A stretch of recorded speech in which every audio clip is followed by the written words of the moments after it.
त्याची दर्जा होता का नव्हता त्या कामाचा हे बघणं गरजेचं आहे। इतकं चिल्लर राजकारण मी नाही करत। राजकारण म्हणून बोलायला खूप जागा आहे, ही राजकारण करायला जागा नाही। छत्रपती शिवरायांच्या स्मारकामध्ये राजकारण नको आहे। मोदी साहेब आले त्यांनी उद्घाटन केलं, ते करून गेले।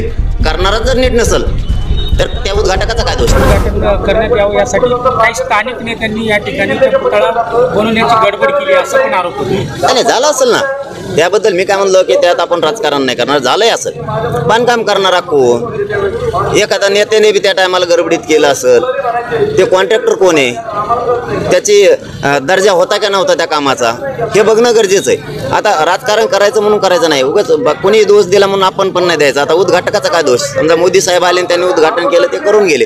करणाराच जर नीट नसेल तर त्या उद्घाटकाचा काय दोष? म्हणजे राजकारण करायचं म्हणून नाही करणार, मी तरी नाही करणार।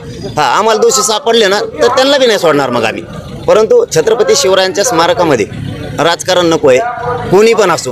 ही भावना आहे, हे सगळ्यांचं बळ देणारं, प्रेरणा देणारं बलस्थान आहे ते या पूर्ण देशाचं, आणि ते दैवत आहे। तिथं राजकारण नको आहे असं म्हणणं आहे। म्हणून 1 तारखेला शक्यतो आम्ही ठरलं आणखीन नाही, परंतु 1 तारखेला आम्ही राजकोट किल्ल्यावरती तिथं स्मारक पडलंय, तिथं भेट देण्याचं ठरवायची आमची तयारी आहे। पण बघूयात आता इथून गेल्याच्या नंतर काय होतं। ते जायकवाडी धरणातून पाणी आंबडच्या तालुक्याच्या पूर्ण सर्कलला, आंबडच्या तालुक्याच्या परिसरातल्या गावांना त्याचा खूप फायदा होतो आणि हजारो हेक्टर जमीन पुलीच्या खाली येते। आणि होत असताना का करू नये सरकारनं? काय अडचण काय?